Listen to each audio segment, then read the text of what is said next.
We all love to have birds in our backyards, and it's the change of the season, so what are we going to do about bringing birds into our yards? I'm with Mitch at Backyard Bird Shops in West Lynn, and so you have all the information, plus you gave me all these questions that keep me right on track. Thanks so much for the invitation out today. Well, you're very welcome. Thanks for coming out. We're happy to have you. Thanks. So what do we do now? It is fall, so how has it changed for us for feeding the birds? Well, fall and winter are a colder, wetter time of year, obviously here in Oregon, in the Willamette Valley. And so birds they're going to want more types of food because there's less natural food available out there for them. There are fewer insects, there are fewer flower blossoms and so forth. So we try to help them and supplement them with feeding them in our backyards. And what kind of birds are going to be coming? Well, there are some migratory birds that we wouldn't otherwise see. A number of sparrows, golden crowned sparrows, white crowned sparrows, the Oregon junco, which comes down from the mountains on autumn and winter, and they're here for that period of time to get food where they can actually access it. And then what should we be using? Is it a different kind of seed this time of year? Well, it's the same kind of seed that we use all year long, but black oil sunflower seed really is the hands down favorite that we like to tell customers about.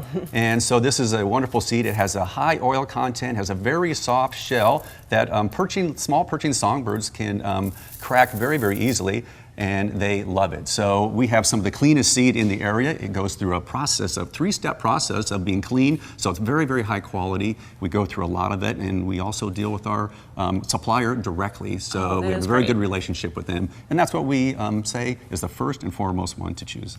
And then you have the black seed with the shells and without. That's correct, we do. We have something called the sunflower chips, and these are right back here.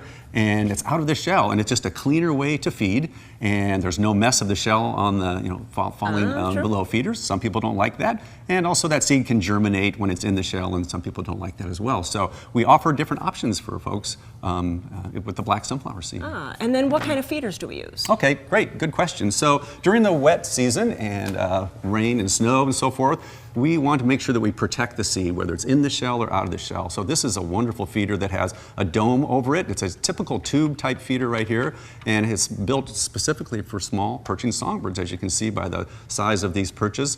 And we put black sunflower seed in there. This dome protects it from getting wetter than it would otherwise. And there's a nice tray right here with drainage holes in it that also protects or keeps the seed falling on the ground as much as possible. This is an excellent combination setup right here that we offer at all of our stores. Very nice. Mitch, I see that you have some other type of feeders here, and what are these for? Oh, okay. So this is what we call a tray feeder, and it has a screen and welded wire mesh on the bottom. So this is a great feeder for offering seed like millet that I talked about before and cracked corn to those ground feeding birds. So this is wonderful because it lets that water go right through, and it keeps the seed as fresh and as dry as possible. You can also put a dome over this if you wanted to keep it extra dry. So highly recommend that. I'll hold that one. And that's made out of cedar right there. That's nice. And what's that one? Yeah, this is a great feeder that we've carried for many, many years, and it's a squirrel-proof feeder. So this is operated by weight. So once a squirrel gets on here, it closes these little ports or access to these ports,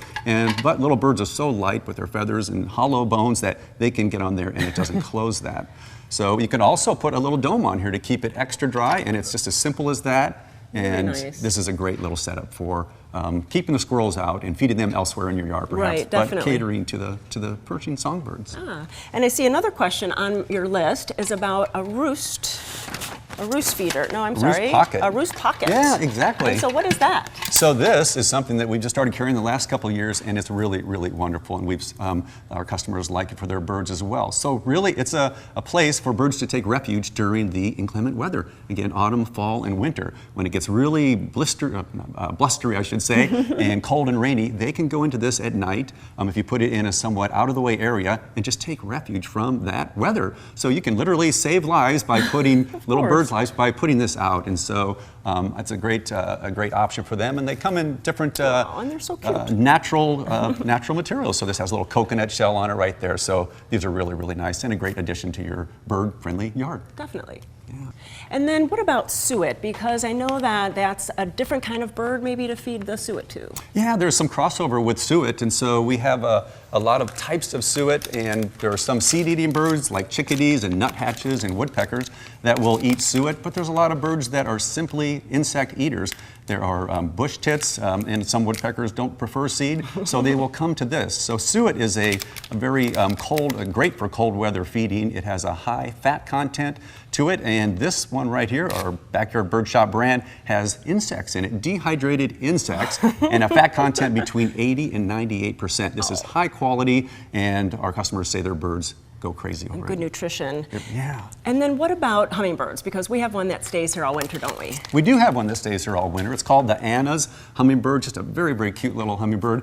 And they readily come to feeders during the winter because, again, no insects or very few insects available, no flower blossoms. So if you want to have loyal birds coming to your feeder, this is really a time to invite them. And it's very, very easy with a simple sugar water mixture to have them come to your feeders. So we highly recommend it. It's a lot of fun. It is, it is. Yeah. It is so much fun to have birds in our yards, even in the fall and winter. So if you have any other questions, please go to gardentime.tv. We'll click you over to the Backyard Bird Shop website or come into one of their stores. They're all around the Vancouver and the Portland area. Thanks so much. You're welcome. Thank you, Judy. Nice to Pleasure. see you.